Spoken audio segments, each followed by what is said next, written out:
नमस्कार, आप देख रहे महाबहस और आपके साथ मैं हूं अजय वत्स। कोरोना से सबसे बड़ी जंग छिड़ चुकी है।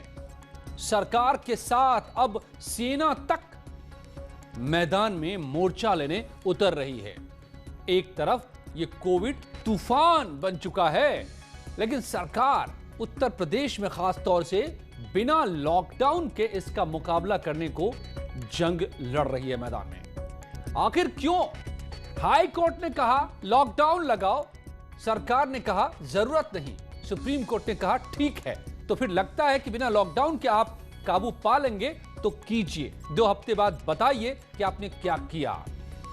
तो आखिर किस बूते सरकार कह रही है कि लॉकडाउन की जरूरत नहीं? वो कौन से उपाय हैं, वो कौन से वो कदम हैं, वो कौन से दांव हैं सरकार के जो बिना लॉकडाउन के इस बार कोरोना को मात देंगे? और जान भी और जहान भी दोनों की हिफाजत सरकार करेगी। आज महाबहस इसी पर।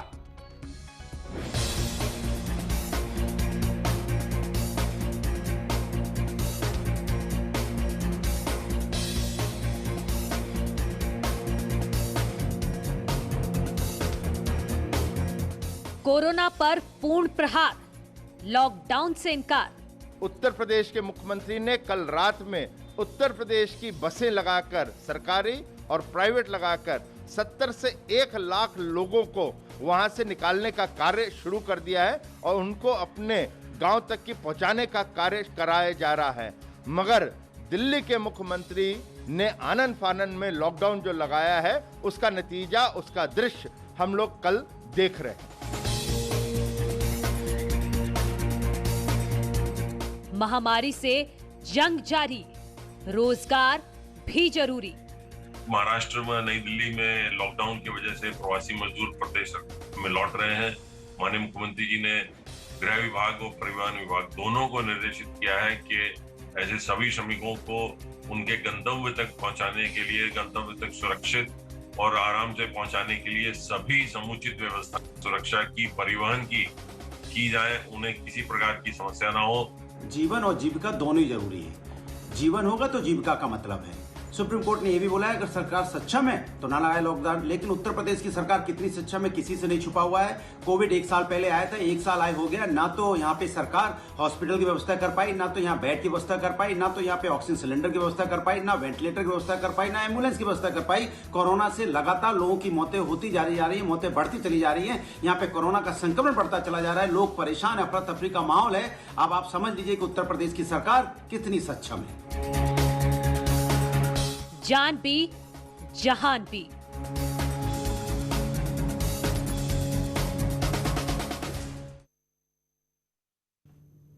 मेरे साथ जुड़े हुए हैं ओपी मिश्र, बीजेपी के प्रवक्ता हैं, अंशु अवस्थी कांग्रेस के प्रवक्ता हैं, विशाल मिश्र राजनीतिक विश्लेषक हैं, ललित ठुकराल अध्यक्ष हैं नोएडा एक्सपोर्ट क्लस्टर के।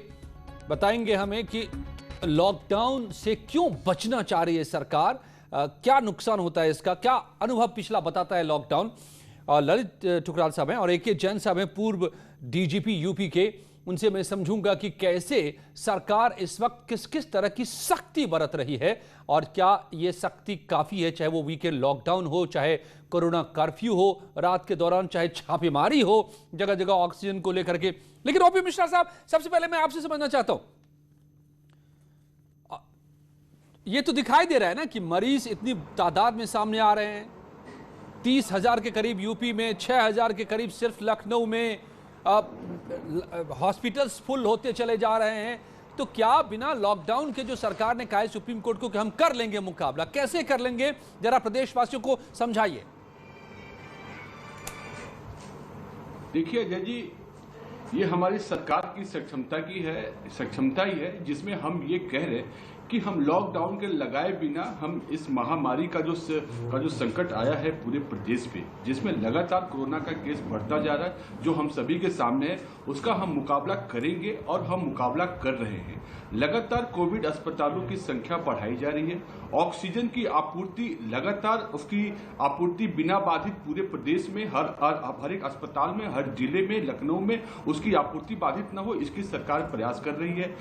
और सुप्रीम कोर्ट में साफ कहा है, जीवन भी है, जीविका भी है, दोनों को साथ चलना जरूरी है, जिसमें सरकार लगातार प्रयास कर रही है। और देखिए, ये एक गंभीर संकट केवल पूरे देश के सामने है। चलिए, महाराष्ट्र आप कह रहे हैं कि नहीं, बड़ी बात जो बॉटम लाइन है, जो सीएम बार बार कह रहे हैं, और वही आपने कहा कि हर इंतजाम किए गए हैं, इंतजाम में कोई कमी नहीं है, और जीवन और जीविका दोनों की बचानी है, इसलिए लॉकडाउन है। अंशु अवस्थी, तो ये क्या अजय जी, मैं एक बात और कहना चाहूंगा। हमारा पूरा और हमारा पुराना अनुभव भी है, जिस तरह से हमने लॉकडाउन लगाया था। और उत्तर प्रदेश की तरफ आशा की नजरों से देख रहे हैं और लगातार यहाँ पे आ रहे हैं। करीब कल हमने 70 से 1 लाख मजदूरों को उत्तर प्रदेश में लाने की व्यवस्था वहां पे आनंद विहार टर्मिनल पे किया है। इस तरह से लगातार हम जो काम कर रहे हैं वो लगातार सामने आ रहा है और एक व्यक्ति की मॉनिटरिंग की जा रही है उत्तर प्रदेश में। उत्तर प्रदेश में एक सक्षम सरकार चल रही है। सुप्रीम कोर्ट में भी हमने यही कहा है। ठीक है, ओके। अंशु अवस्थी जी, तो क्यों आप चाह रहे हैं कि फिर से एक बार महाराष्ट्र में जैसे लॉकडाउन लगा दिया है, दिल्ली में जैसे लॉकडाउन लगा दिया है, फिर से रेल आचार पड़ा है मजदूरों का, जैसे पिछली बार हुआ था, अब फिर से वही हो, फिर से यूपी भी लगाए, फिर से वही मंदी, फिर से वही बेरोजगारी, फिर से वही परेशानी? आपको लगता है कि क्यों इसकी जरूरत है? देखिए अजय जी, सबसे ज्यादा जरूरी ये है कि लगातार उत्तर प्रदेश में मरीज बढ़ रहे हैं। उत्तर प्रदेश में जो संक्रमण है वो लगातार बढ़ रहा है। पिछले 8 दिनों में 230 गुना संक्रमण बढ़ गया अजय जी। तो सवाल ये है कि बेरोजगारी, मंदी, ये सारी बातें तो उसके बाद आती। जब आपका जीवन बचेगा तभी बेरोजगारी भी होगी, तभी मंदी भी होगी। तो आप सब चीजों से लड़ सकते हैं, लेकिन क्या मौत से लड़ सकते हैं?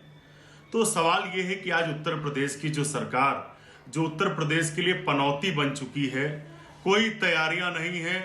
25-25 हजार में ऑक्सीजन के सिलेंडर ब्लैक में मिल रहे हैं, लोग परेशान हैं। ये सारी बातें आपके सामने भी, हमारे सामने भी हैं। न जाने हमारे कितने पत्रकार साथियों ने, न जाने कितने लोगों ने ऑक्सीजन की कमी से, यानी दूसरा इलाज तो छोड़ दीजिए, बेसिक ऑक्सीजन की कमी से उनकी जान चली गई, वो शहीद हो गए इस कोरोना की लड़ाई में।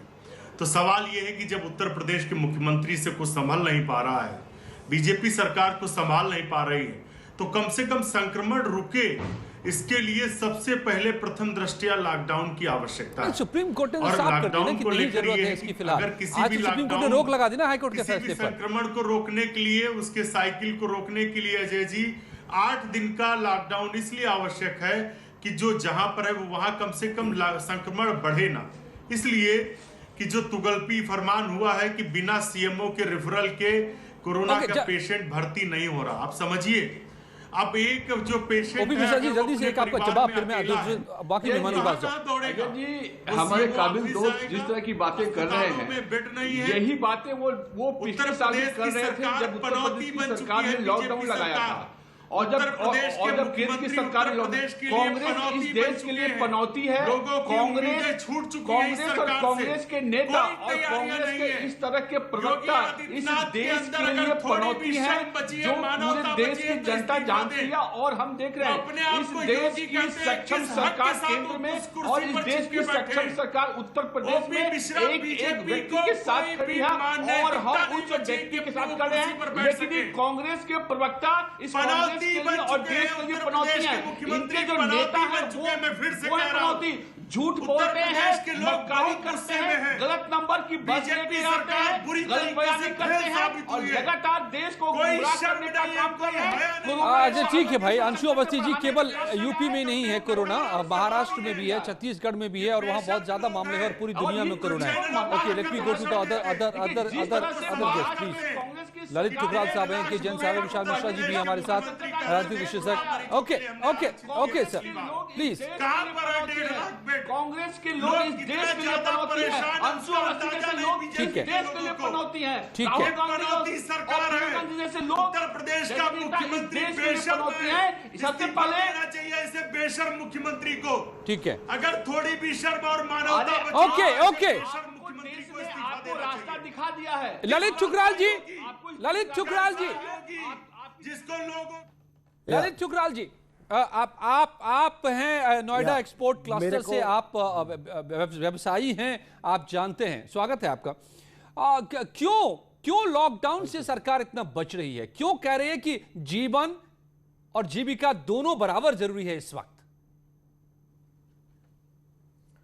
देखिए, मेरा मानना है कि जो लास्ट टाइम लॉकडाउन हुआ था उसके अंदर जो हमारे मजदूर लोग हैं वो जैसे वापस गए थे, कितनी मारामारी हुई थी, कितने लोगों की जानें चली गई, उसमें लोग भूखे प्यासे गए, प्रेग्नेंट वुमेन्स गई, साइकिल पे 4-4 लोग गए।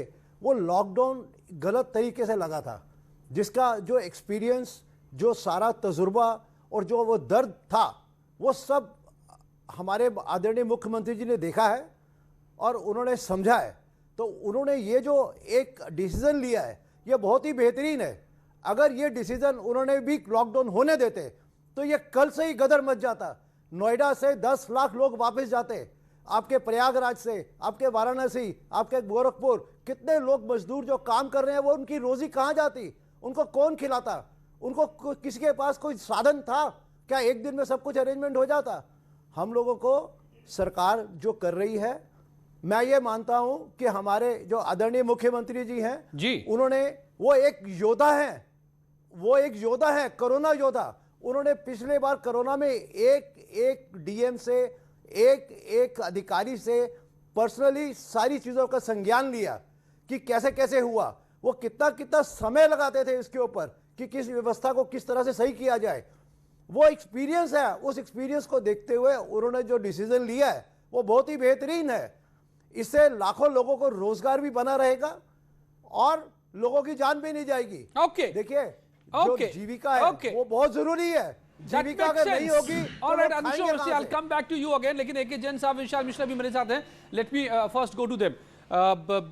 जैन साहब, अब तक जो सरकार ने कदम उठाए हैं, पूरा संपूर्ण लॉकडाउन के बदले वीकेंड लॉकडाउन, 2 दिनों का लॉकडाउन, कि चलिए स्लो डाउन कीजिए थोड़ा सा, जगह जगह पे अगर मास्क नहीं लगाएंगे तो 1000 और दूसरी बार 10,000 का जुर्माना, ताकि उससे भी धीमा हो रफ्तार। जगह जगह छापेमारी की जा रही है, कोई ऑक्सीजन की कालाबाजारी तो नहीं कर रहा, दवा की कालाबाजारी तो नहीं हो रही है, एसआईटी को लगाया गया है। Are these steps sufficient? ये काफी है या संपूर्ण लॉकडाउन?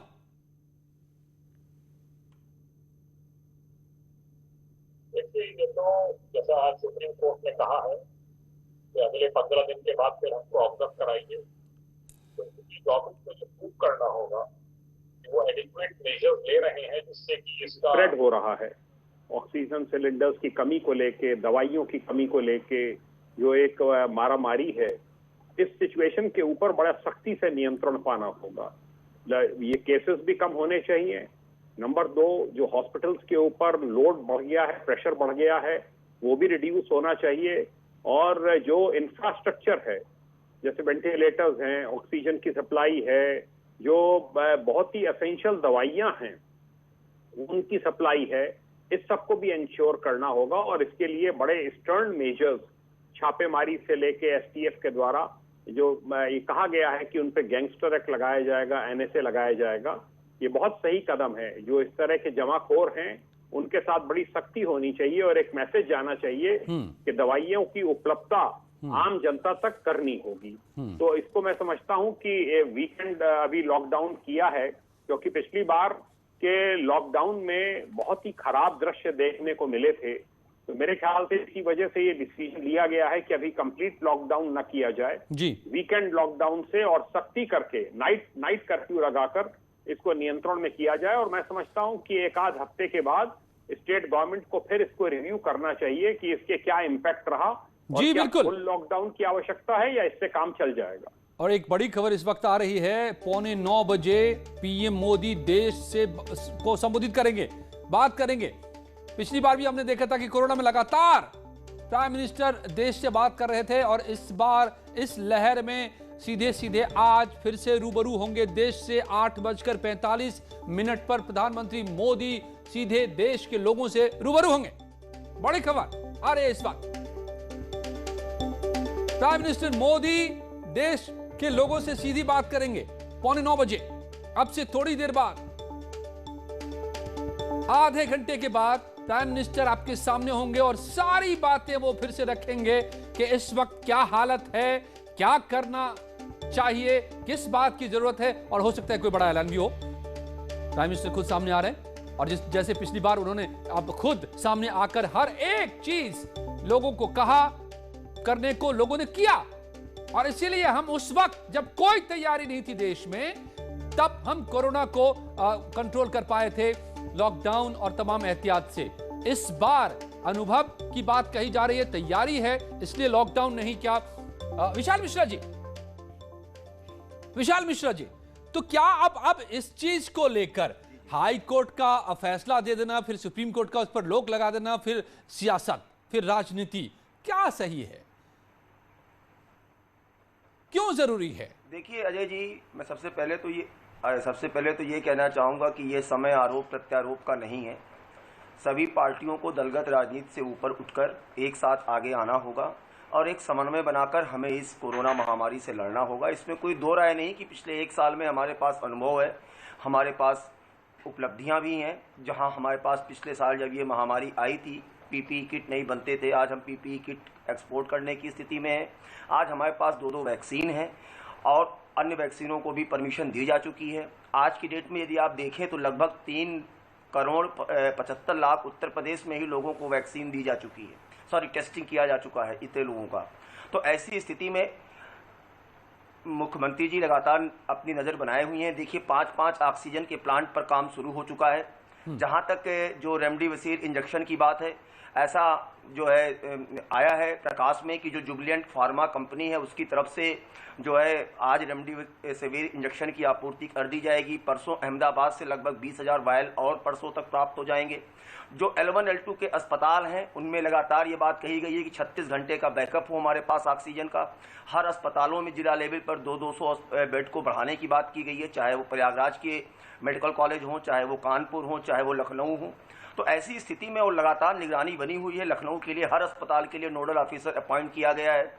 यहाँ तक कि जो MSME सेक्टर में जो भी कंपनियां, जो भी थोड़े बहुत उद्योग ऑक्सीजन का निर्माण करते हैं, उनको कहा गया है कि आप अस्पतालों को सप्लाई करें।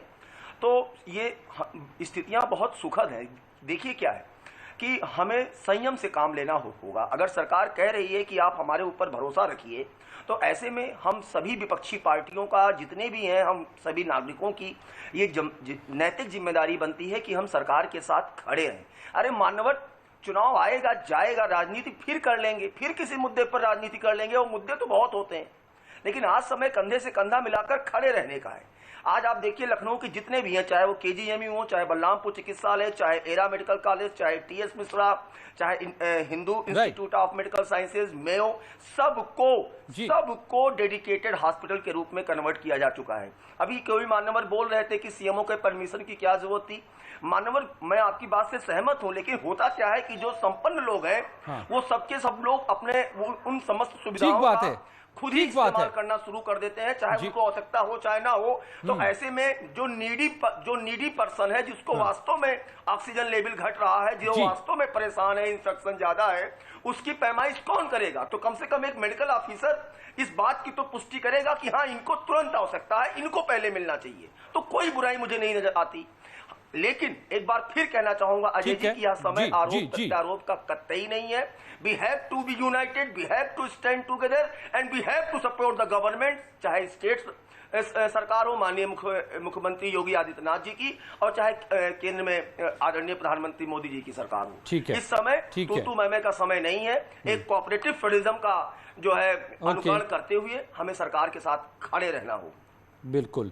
अंशु अवस्थी जी, ठीक बात है, राजनीति के बहुत सारे मौके हो सकते हैं। इस वक्त जिंदगी और जीविका, आजीविका दोनों को बचाने का वक्त है। अब प्राइम मिनिस्टर आज सामने आ रहे हैं इस लहर के बीच में, दूसरी लहर के बीच में।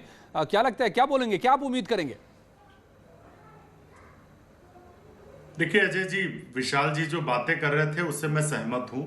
ये राजनीति का विषय नहीं है, न समय है, न राजनीति हम कर रहे हैं। आज से करीब 9 दिन पहले राजभवन में बैठक बुलाई गई थी सभी दलों की।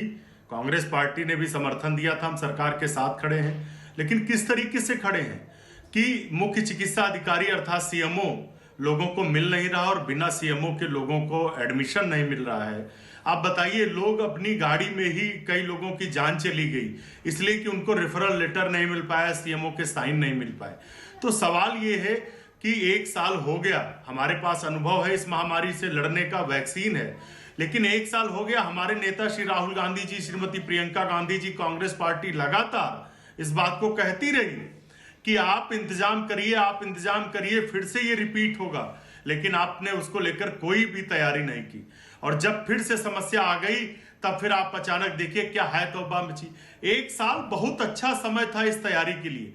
आज सही पूछिए, कोरोना से लोग कम डर रहे हैं, उससे ज्यादा ये डर रहे हैं कि अगर कोरोना हो गया उसके बाद कोई भी अस्पताल में जगह नहीं, कहीं पर ऑक्सीजन नहीं, अगर कोई निजी तौर पे भी ऑक्सीजन लेना चाहे तो उसके लिए ऑक्सीजन की उपलब्धता नहीं है। 1 साल पहले से अगर तैयारी उत्तर प्रदेश के मुख्यमंत्री ने की होती, अगर दूरदर्शी मुख्यमंत्री होते तो निश्चित तौर से आज इतनी समस्याएं नहीं होती।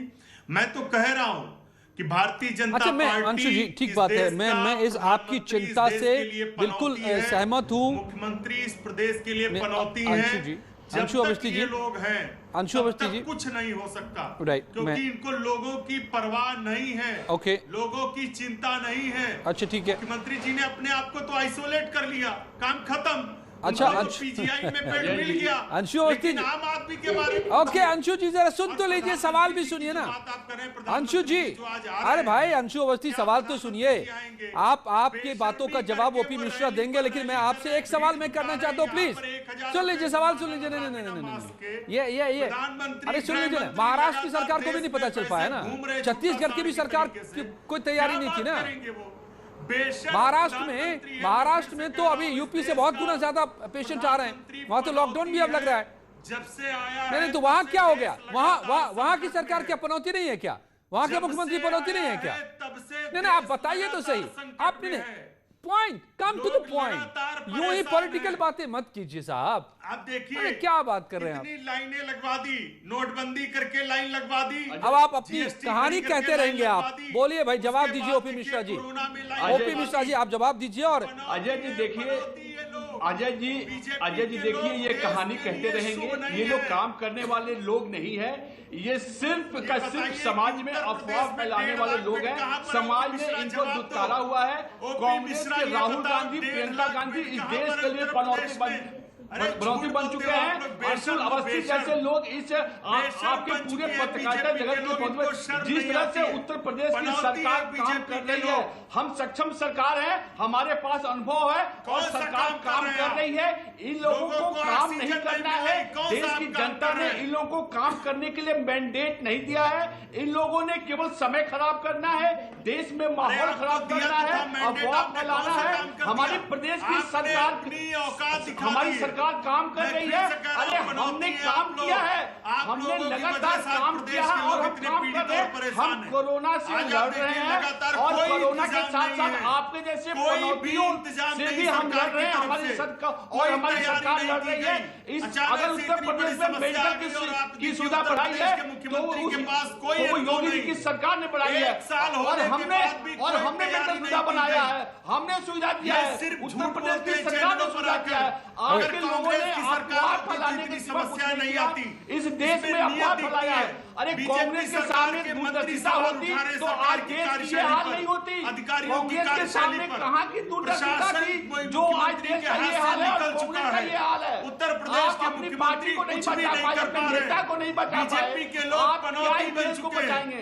आपने तो इस देश को गठ में डाला है और हमने परिणाम यह है कि आज देखिए। बस रुक जाइए ललित ठुकराल साहब भी कुछ कहना चाह रहे हैं। 1 मिनट रुक जाइए जरा। ओके शांति शांति महाराज शांति। ओके ललित ठुकराल जी, सुन सकते, ललित ठुकराल जी, आपका टाइम खराब करेंगे, हमारा समय खराब करेंगे, आपका समय खराब जनाब करेंगे। मेरा ओके मिश्रा जी, अंशु जी प्लीज रुक जाइए, आप बहुत देर बोलिए आपने। Lalit Thukral, president Noida export. आज हमारी लड़ाई कोरोना से है, आपस में नहीं लड़े हम, कोरोना की बात करें, कोरोना से लड़ें। जहां तक इंडस्ट्री का सवाल है, मैं आपको बताऊं, आज हम इतने सक्षम हैं कि सारी पीपी किट हम यहाँ बना रहे हैं। नोएडा के अंदर 5 लाख पीस पीपी किट रोज बनने की क्षमता है। अगर इंडस्ट्री नहीं चलेगी तो ये जरूरतें कौन पूरी करेगा? हमें आज कोरोना से लड़ना है, हमें कोरोना से लड़ना है, हमें इंडस्ट्री को जिंदा रखना है। आप देखिए, आज आंकड़े गिनती करिए आप कि आप 5 सिटी की जिसकी बात कर रहे हैं, वहाँ पे अगर सब मजदूर ठप होकर बैठ जाएं तो 70 लाख लोग मजदूर हैं। वो कहाँ जाएंगे? उनकी जीविका कहाँ जाएगी? मैं इस बात से सहमत हूँ, हमें आप लोगों को भी सहमत होना चाहिए कि इंडस्ट्री चलती रहे, जीविका बिल्कुल साथ चले, ये बहुत ज़रूरी है। तो आपसे प्रार्थना है कि हम आपस में लड़ने की बजाय इस समय आदरणीय मुख्यमंत्री जी की साथ दें, उनके साथ खड़े होकर सहयोग करें, उनकी हर चीज़ के साथ हम जितना सहयोग कर सकते हैं हमें करना चाहिए। आज हमें कोरोना से लड़ना है, ये मेरा आप सबसे अनुरोध है, प्लीज।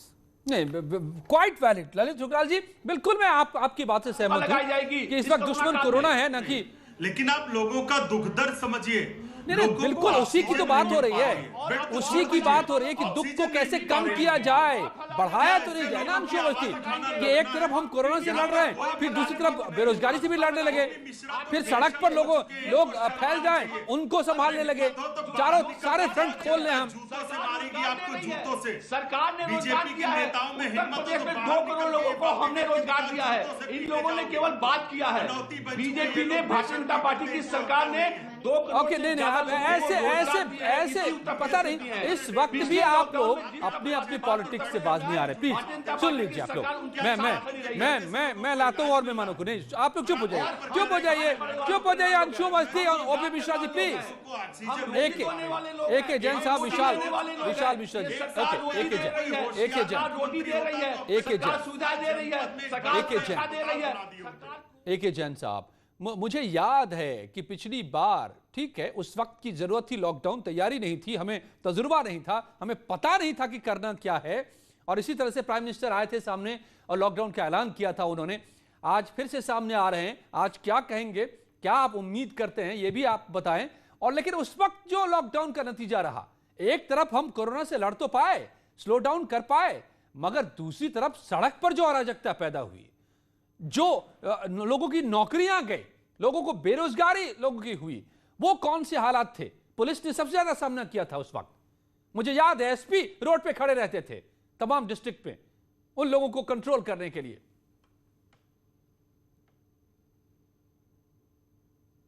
देखिए, एक्सपीरियंस कंप्लीट लॉकडाउन का रहा, उससे इकोनॉमी भी देश की, प्रदेशों की तबाह हो गई और बेरोजगारी बेहिसाब बढ़ गई। जो ये अभी नोएडा एक वहाँ के एंटरप्रेन्योर कह रहे थे कि पीपी किट बनने भी ज़रूरी हैं, मास्क बनने भी ज़रूरी हैं, और आपका जो है ये ऑक्सीजन सिलेंडर्स की सप्लाई भी ज़रूरी है, और भी जो ज़रूरी आवश्यकताएं हैं उन सब की भी निरंतर सप्लाई होती रहनी चाहिए, किसी चीज़ की भी शॉर्टेज ना होने पाए।